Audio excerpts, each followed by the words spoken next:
Qué bueno estar con ustedes otra vez. Otra vez estamos esta vez es el video número 5 ya, de esta serie que iniciamos con el título ¿Quién es este que ha nacido? Esta es una serie cuyo tema general es Palabra Viva en todo tiempo. Palabra Viva en todo tiempo es el nombre de este espacio. Es una presentación del Instituto de Estudios Bíblicos Palabra Viva, IEBI-PV, un ministerio de la Iglesia Bautista del Calvario y de la Asociación Amor y Esperanza AMES, desde Managua, Nicaragua. Muchas gracias por estar con nosotros. En este video número 5 vamos a estar abordando el tema el nacimiento de Jesús y la consecuente tarea de la iglesia. Óigame, nosotros que somos parte de la iglesia en este tiempo del mundo, el cuerpo de Cristo, así es llamada la iglesia en las Santas Escrituras, el cuerpo de Cristo, Cristo la cabeza. Nosotros también tenemos una enorme responsabilidad cuando se trata de estudiar de la persona del Señor Jesucristo. ¿Por qué vino al mundo? ¿De qué manera vino? ¿Cuáles fueron las señales más evidentes de que Él era el Hijo de Dios, el Mesías prometido desde el Antiguo Testamento? Eso trae consecuencias para nosotros como iglesia, grandes responsabilidades, empezando con la tarea del evangelismo, que el mundo vea y crea. Bienvenidos, vamos a empezar orando. Te agradecemos, Padre, la bendición enorme, grande, maravillosa de ser parte de tu pueblo, la iglesia en este mundo, en este tiempo siempre difícil, y los grandes desafíos que ello depara para nosotros. Gracias por el gran privilegio que nos das de acometernos a tu palabra, entenderla, someternos a ella con humildad, que tu Espíritu nos guíe y que esta palabra que vamos a estudiar hoy acerca, Señor, de los grandes desafíos de la iglesia que tienen que ver con el nacimiento del Señor Jesucristo, puedan movernos a la tarea de evangelizar, de discipular, de hacer el bien, de hacer crecer tu palabra y la iglesia en todas partes. Condúcenos en este estudio y muchas gracias por tantas personas que se conectan para observar, para mirar, para disfrutar de este quinto video y de esta serie. Oramos en el nombre del Señor Jesucristo. Amén. Iniciamos, hermanos, hermanas, haciendo un resumen de los 4 videos anteriores. ¿Qué es lo que hasta ahora hemos podido abordar? En el primer video, que se llamaba precisamente ¿Quién es este que ha nacido?, estuvimos leyendo en las Escrituras, estudiando acerca del Mesías visto desde el Antiguo Testamento. Obviamente, el niño cuyo nacimiento celebramos de manera tradicional en diciembre. Ya hemos dicho muchas veces que no hay una fecha exacta que sepamos en qué fecha del año nació el Señor, pero la fecha tradicional en diciembre. Sin embargo, lo que más se observa es el niño en el pesebre, los ángeles, José y María, los animalitos, los pastores de ovejas, los magos, etcétera. Y un sinnúmero de signos, de símbolos, pues que no tienen nada que ver con la escritura, con la historia puramente bíblica. Sin embargo, la historia del niño no nace allí, no surge allí, surge en el Antiguo Testamento y están involucrados los diferentes pactos que en la Biblia se nos mencionan desde el libro de Génesis. Todos estos videos, el contenido, nuestros estudios están basados en muchos autores, pero hemos escogido especialmente a 3 que nos parece la relación de ellos un compendio excelente para esta producción de videos acerca del niño. ¿Quién es este que ha nacido? Y hemos estado consultando los escritos de Chris Wright y también de el hermano argentino Raúl Ferrero y también del hermano norteamericano Charles Stanley. Así que gracias al Señor, porque tenemos mucho material muy bueno, muy sano, basado en la sana doctrina de la palabra del Señor. Entonces decía Chris Wright esta cita muy importante: solamente podremos entender apropiadamente a Jesús si lo vemos a la luz de la historia de Israel, de la cual Él, Su vida y su obra es el clímax y cumplimiento. Dicho de otra manera, Cristo es el supremo cumplimiento de todo lo que aconteció y se anunció por los profetas y muchos otros personajes que recibieron palabra de Dios en el Antiguo Testamento, y tenemos su fiel cumplimiento en las Escrituras. En ese primer video vimos el pacto abrahámico. Hay muchos otros pactos, hay un buen grupo de pactos, se mencionan por lo menos 7 pactos de Dios con el hombre, y no todos tienen relación exacta con el Mesías. Así que el primero que pudimos observar fue el pacto con Abraham, el pacto abrahámico, le llamábamos también el pacto fundante. El anuncio que Dios hizo acerca del surgimiento de una gran nación. Ahora sabemos que se trata de la nación de Israel, una nación para el beneficio de todas las naciones. Recordamos aquella gran frase que Dios le dijo a Abraham, la gran promesa fundante de la nación: bendeciré a todo el que te bendijere, maldeciré a todo el que te maldijere. Este pacto es el pacto inicial, el pacto fundante en el cual se basan todos los demás. Después hicimos un recorrido sobre el pacto mosaico, el pacto de Dios con Moisés, y algunos elementos de este pacto que podríamos resaltar y que lo hicimos con mayor detalle en ese video número 1. Israel tenía la vocación de ser la nación que Dios hizo surgir de este mundo para la predicación de la palabra, el anuncio del reino de Dios, y también la gran labor intercesora, intermediaria, el rol sacerdotal de la iglesia, del pueblo de Israel para con el mundo entero, específicamente también a partir de una de las tribus de Israel, la tribu de Leví. Era una nación sacerdotal, y el rol sacerdotal consistía fundamentalmente, vamos a decir, en 3 aspectos importantes. Servir de mediadores entre Dios y el pueblo, entre Dios y el pueblo, mostrando y enseñando la ley que Dios dio a Moisés allá en el monte Sinaí. En segundo aspecto, mediadores entre el pueblo y Dios en sus sacrificios expiatorios. En eso juega un papel fundamental el altar que Dios mandó a levantar en el tabernáculo y que después sería el templo en Jerusalén. Y el tercer aspecto de este pacto de Dios con Moisés: el pueblo de Israel debía cumplir una función de sacerdocio ante el resto de las naciones. Vamos a concluir esta parte del pacto mosaico diciendo que Dios nunca tuvo la intención de dar salvación y eternidad solo a una nación, sino al mundo.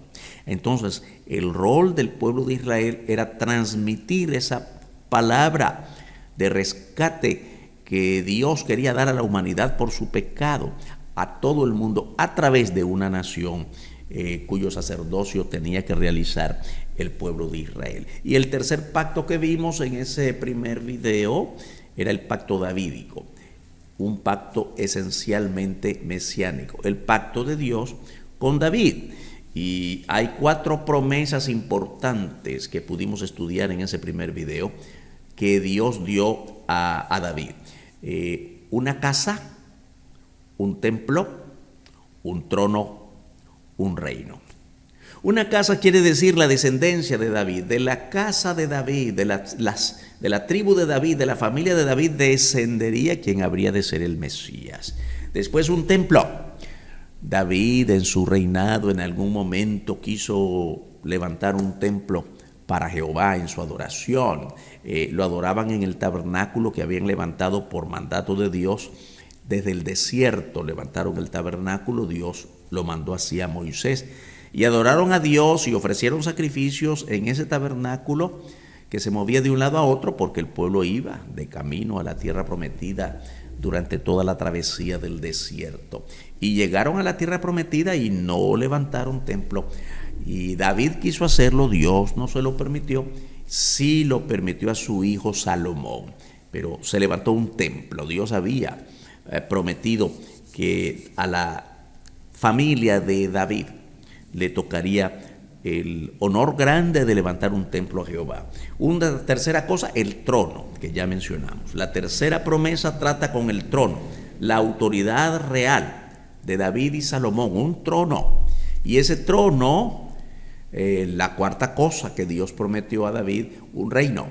Ese reino, el trono que Dios dio a David y su hijo Salomón, sería perdurable, y en este tiempo del mundo, tiempo de los gentiles, tiempo de la iglesia, ese trono, ese reino está suspendido y se reinstaurará cuando el Señor Jesucristo, el Mesías prometido, venga de nuevo a la tierra para establecer ese reino desde Jerusalén, desde Israel, para todas las naciones. El pacto de Dios con David, conocido como pacto davídico, parece ser el más particular de todos porque tiene alcances más universales que los demás.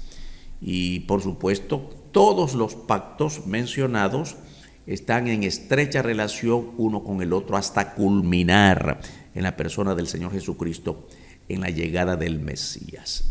Después tuvimos el video número 2. Ese video se llama, que ya ustedes lo habrán observado, lo habrán estudiado junto con nosotros, el Mesías, fundamento del nuevo pacto. Hay un nuevo pacto, el último pacto que se menciona en la Biblia, cuyo fundamento es el Señor Jesucristo. ¿Por qué un nuevo pacto? Dios estableció un nuevo pacto con Israel. ¿Y qué propició ese nuevo pacto? Bueno, tiene que ver mucho con los exilios que el pueblo de Israel experimentó por su propia desobediencia, porque no fueron capaces de cumplir lo que Dios había mandado que hicieran en la adoración, ser nación santa, pueblo escogido, real sacerdocio, todo eso. No pudieron hacerlo, se mezclaron con otras razas, terminaron adorando a otros dioses, se volvieron bien idolátricos. Entonces Dios tuvo que suspender los pactos y establecer un nuevo pacto. Durante el exilio, específicamente en el exilio del pueblo de Judá en Babilonia, se va tomando conciencia, el pueblo de Israel va tomando conciencia acerca de que la intención de Dios es para con todo el mundo, no solo para con ellos en Israel. Y especialmente en las profecías que vemos para Dios hablando a través de los profetas exílicos allí en Babilonia, Dios va hablando más a través de estos profetas, y el pueblo de Israel va tomando conciencia de que la intención de Dios, el pacto de Dios es con Israel para el mundo, no solamente para Israel. Así que este nuevo pacto es en primera instancia con Israel, pero va dirigido a todos, a todas las naciones. Hay elementos de continuidad entre los pactos anteriores y el nuevo pacto. Hay una nación, siempre el pueblo de Israel, hay un pueblo de Dios, aquellos que siempre fueron fieles dentro de Israel, fuera de Israel. Y se menciona a Dios como rey en la persona de Cristo, en este reino que es en esencia el nuevo pacto. Bien, ¿por qué era necesario un nuevo pacto? Hay que insistir porque si Dios estableció pactos desde Abraham, cuyo centro era la figura del Mesías, y con Moisés y con David, ¿por qué un nuevo pacto? Bueno, era necesario porque el pacto anterior había sido violado por el pueblo de Israel, olvidado por el pueblo de Israel. Y este nuevo pacto recupera el propósito original del pacto abrahámico y del pacto mosaico: ser la nación luz, ser la nación de bendición, el pueblo de Israel, nación de bendición y luz a las naciones. La necesidad de un nuevo pacto apunta a la necesidad de un nuevo mediador. Ya no los sacerdotes levíticos, ya no el orden levítico, sino Jesucristo mismo, Dios en carne. Esa es la esencia fundamental de este nuevo pacto. Después vimos el video número 3, Jesús, el Mesías, el pleno cumplimiento de todos los pactos. Por supuesto, en el video 3 dábamos continuidad a todo lo que ya apuntamos como resumen del video número 2. Y hablábamos entonces de más específicamente de todo lo ocurrido alrededor del nacimiento del Señor Jesucristo. Los ángeles anunciaron su nacimiento. Él era el Mesías prometido en el Antiguo Testamento, anunciado 7, 8 siglos antes de que ocurriera el nacimiento de Jesús, anunciado por los profetas Isaías y Miqueas. Esto está en Isaías capítulo 7 y también capítulo 9. Nacería en Belén de Judá, de una virgen, del linaje del rey David. Óigame, todo esto aconteció tal como lo decía la Escritura. No hay una sola cosita que se hubiese dicho que no se cumplió. Todo se cumplió tal como había sido escrito. Lo anunció el ángel Gabriel cuando apareció a María. Esto ya está en el Nuevo Testamento, Lucas capítulo 1, versos 26 hasta el 38. Uno de los pasajes más conocidos cuando se trata de recordar el nacimiento de Jesús al final de cada año.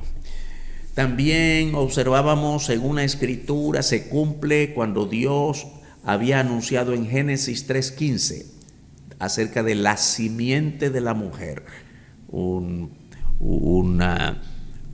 pasaje bíblico muy importante, porque tan pronto cuando Adán y Eva pecaron, desobedecieron a Dios y por instancias, por escuchar la voz de la serpiente Satanás, entonces Dios dio una gran sentencia a Satanás en Génesis 3:15 acerca de la simiente suya, la simiente de la serpiente y la simiente de la mujer. Ella te herirá en la cabeza, tú le herirás en el calcañar. Ahora sabemos por las Escrituras que Dios estaba hablando acerca del Mesías. La primera mención del plan redentor del Señor Jesús para el hombre por causa de su pecado está en Génesis 3:15. Cuando el Señor Jesucristo nace como el Mesías prometido, se está dando cumplimiento fiel a Génesis 3:15.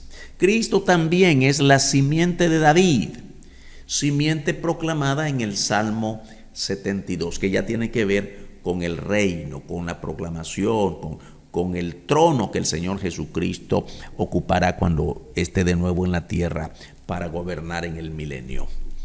Y después vimos el video número 4 que estudiábamos allí, las dos genealogías de Jesús. La Biblia nos presenta dos genealogías, quiere decir dos historias familiares de Jesús. No olviden, hablábamos de esto en el video número 4, que para todo judío es importante saber su origen o proclamar su origen. Para nosotros los no judíos, que somos González, Hernández, Rodríguez, López, cualquier apellido que usted ostente, que usted lleve, probablemente por mera curiosidad querrá saber cuál es mi origen en algún país de Europa o de América Latina o de qué sé yo dónde. Y será interesante, pero será mera curiosidad. Sin embargo, para un judío muy celoso de su nacionalidad, o si pudiera descubrir o saber a este tiempo del mundo a cuál de las tribus, en cuál de las 12 tribus está su origen, su simiente.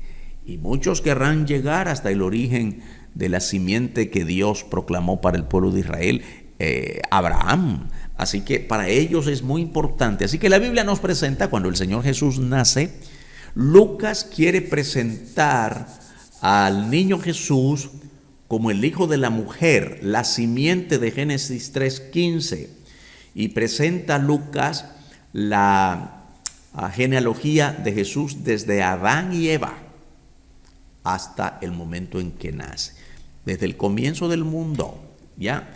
Mateo, por su parte, presenta la genealogía que comprueba que Jesús es el hijo de Abraham, el hijo de David, el Mesías prometido. Y observábamos también en relación al niño nacido que Dios mismo le dio nombre. Hay varios nombres que se presentan en las Escrituras y cada uno de ellos tiene, por supuesto, un enorme, un profundo significado para nosotros, para el mundo. le dio el nombre, su nombre es Jesús. El ángel que apareció a José cuando éste pensaba dejar a María, porque estaba embarazada y él no sabía por qué y cómo ocurrió eso, estaba asustado, quería dejarla sola, y el ángel le habló y le dijo, le informa que todo esto es obra del Espíritu Santo, y le dice exactamente, llamarás su nombre Jesús. Este nombre proviene del hebreo Yahshua, significa Jehová salva, o más sencillamente, Dios salva. El nombre Jesús, Salvador. Número 2, su nombre es Emmanuel, también lo dice la Escritura. El libro de Mateo capítulo 1, versos 22 y 23, dice la Escritura, todo esto aconteció para que se cumpliese lo dicho por el Señor por medio del profeta, cuando dijo, verso 23, he aquí, una virgen concebirá y dará a luz un hijo y llamará su nombre Emmanuel, que traducido es Dios con nosotros. El nombre Emmanuel significa Dios con nosotros. Mateo mismo dice en el capítulo 1, verso 22, que es cumplimiento de Isaías, capítulo 7, verso 14. Óigame cómo la Biblia se concatena y se relaciona los libros del Antiguo Testamento con los libros del Nuevo.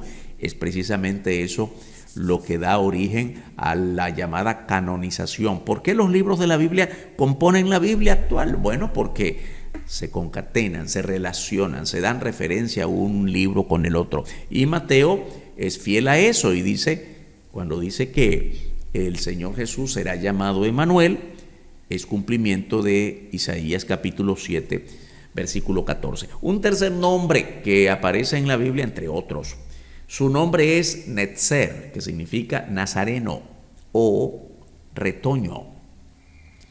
Usted no mira comúnmente la palabra Netzer ni nazareno, pero aparece de otra manera. El Señor como Mesías será honrado y adorado por los poderosos de la tierra. El Salmo número 2, e Isaías capítulo 60 y también el Salmo 72. La palabra nazareno no está en las profecías, pero la palabra hebrea que se traduce como nazareno es precisamente Netzer, que ya la mencionamos, que significa retoño, renuevo, y estas palabras sí están en la Biblia nuestra.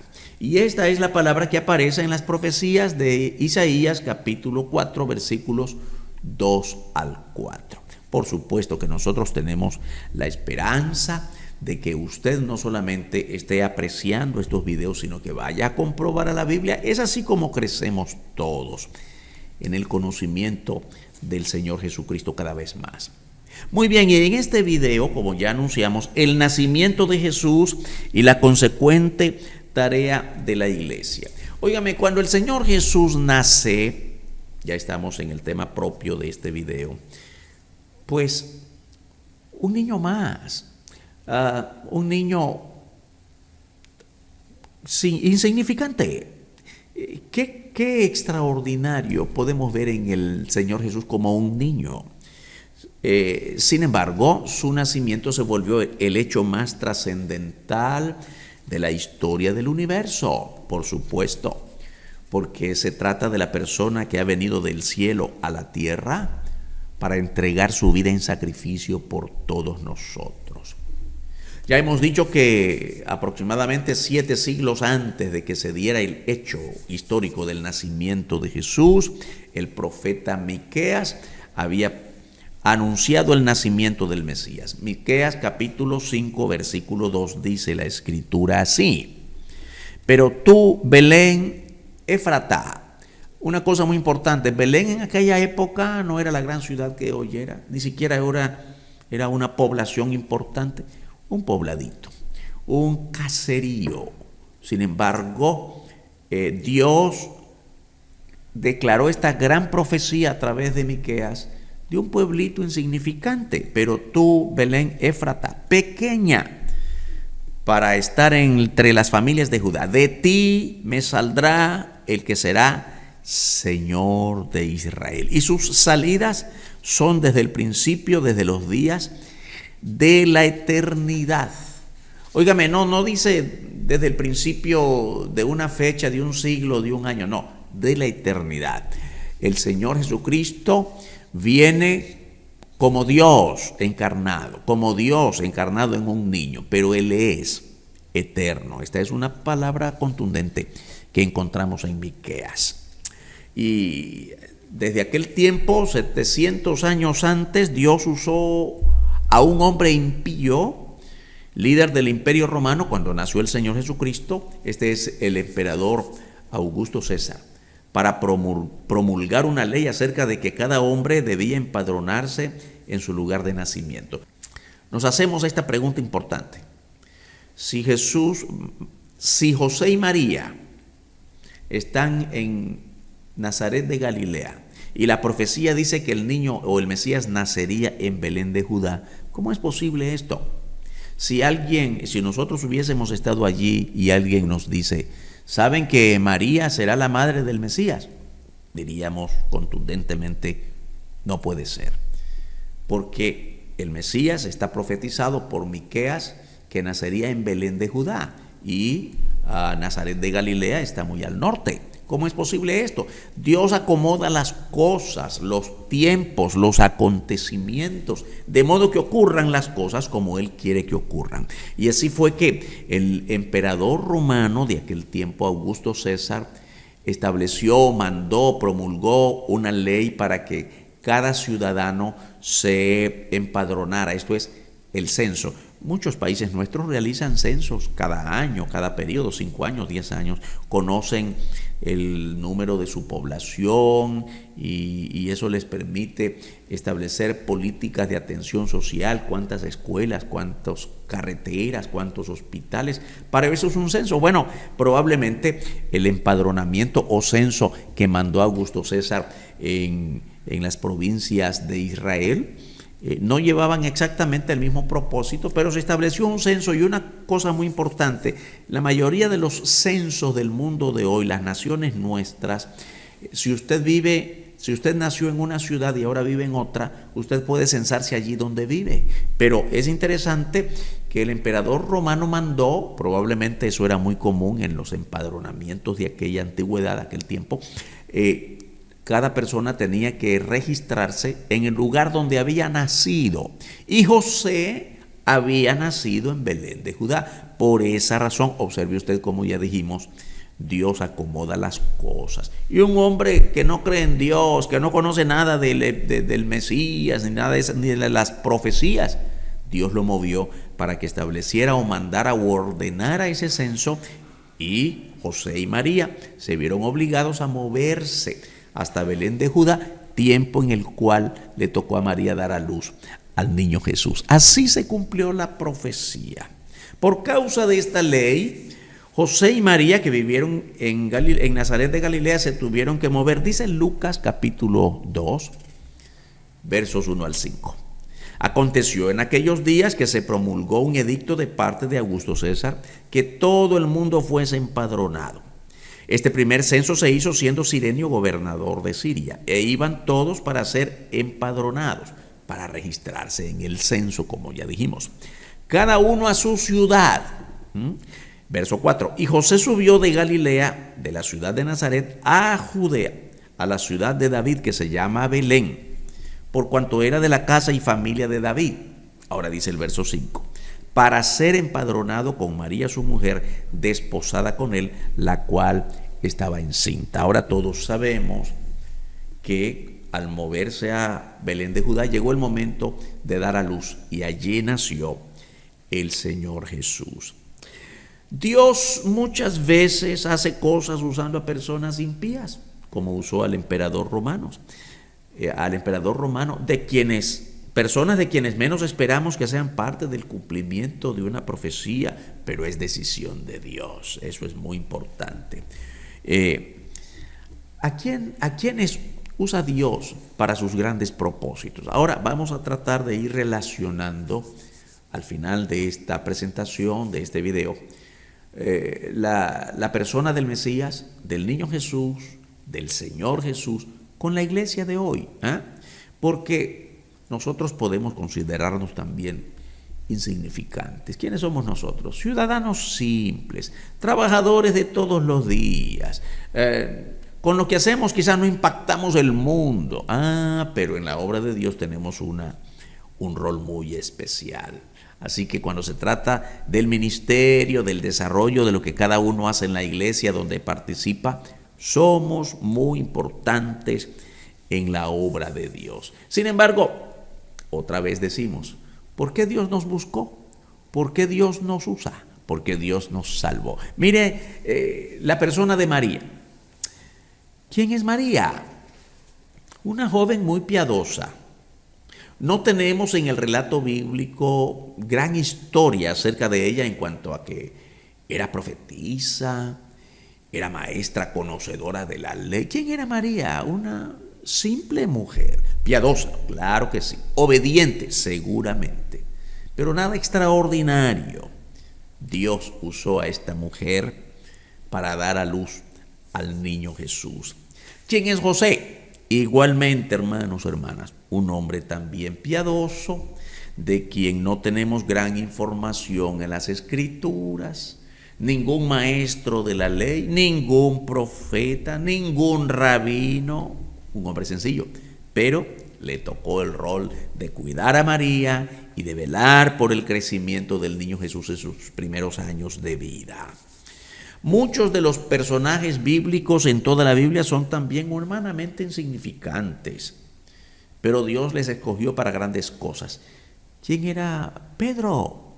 El gran discípulo. Bueno, cuando fue discípulo no fue tan grande, lo fue después como apóstol, cuando ya comenzó la predicación del Evangelio y tuvo una gran participación en el comienzo histórico de la iglesia. ¿Quién era Pablo? Bueno, un maestro de la ley, pero nada envidiable. ¿Quién era Juan? Óigame, la mayoría de estos hombres eran pescadores. En el caso de Pablo, que surgió después como el apóstol Pablo, era elaborador de tiendas, ¿comprende? Ninguno de ellos era gran maestro, pero Dios se vale de personas insignificantes humanamente hablando, como nosotros, simples, sencillos, para la grande obra de la predicación de su palabra.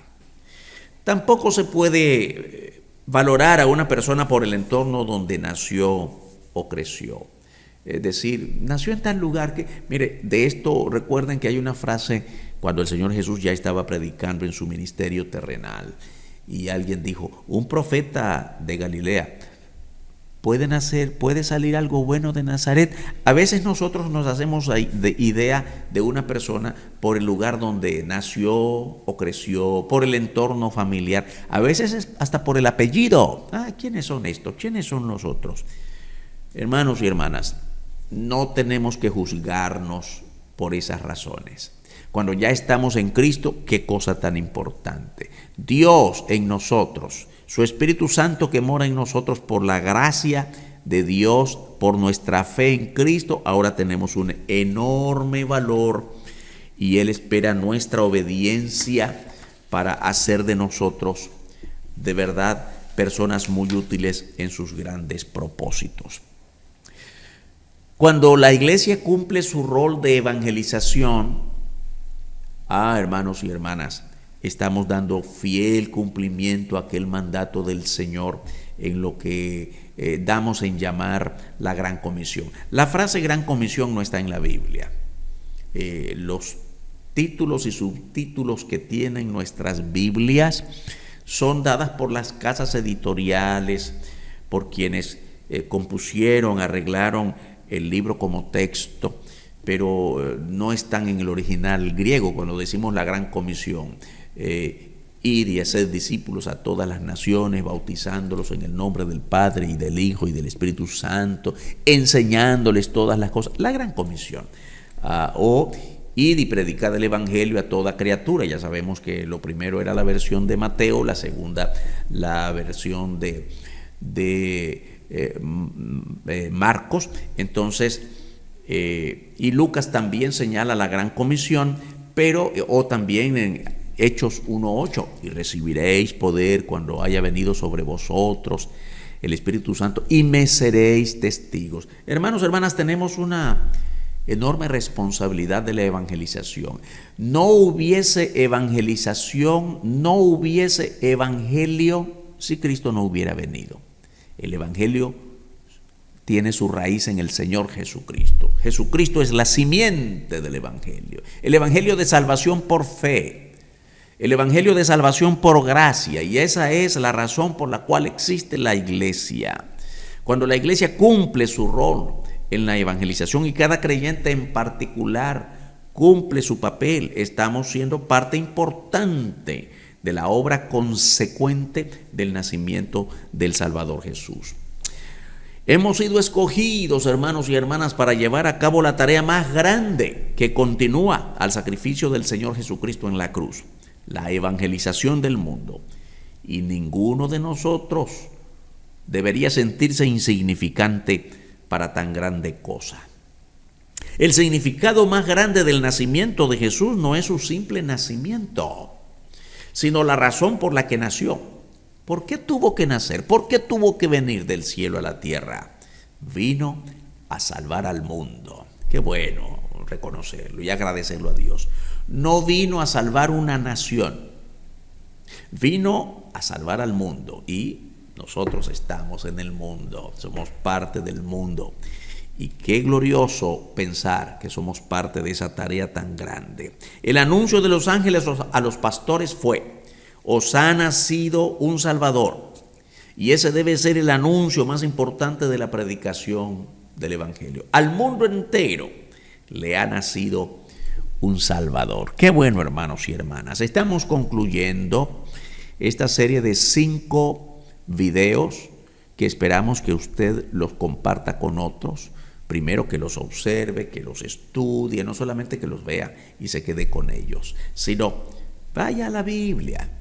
Es importante que nosotros entendamos que como pueblo de Dios somos el pueblo de la Biblia y nos caracterizamos por la palabra de Dios, no por las tradiciones humanas, no por las filosofías del mundo, no por los ritos y mitos de las diferentes religiones. El Señor Jesucristo no vino a establecer una religión más. No valía la pena venir desde el mundo, del cielo hasta la tierra para establecer una religión más. En el tiempo del Señor Jesucristo, desde muchísimo tiempo antes, el mundo ha estado lleno de religiones. Y hoy mucho más. Una religión más no valía la pena. Precisamente vino para acabar con las religiones, con la verdad esencial de su evangelio. Rescatarnos del pecado y darnos vida eterna. Muchas gracias por haber compartido con nosotros su tiempo muy valioso. Vamos a concluir orando.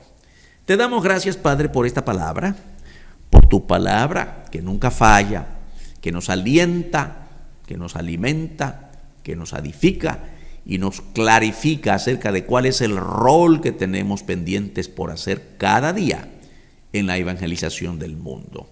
Gracias, Padre, que nos permites estos medios para llevar esta palabra de meditación, de enseñanza con nuestros hermanos que se conectan a través de la internet para que podamos llevar palabra tuya. Oramos en el nombre del Señor Jesucristo. Amén. Que Dios nos bendiga a todos.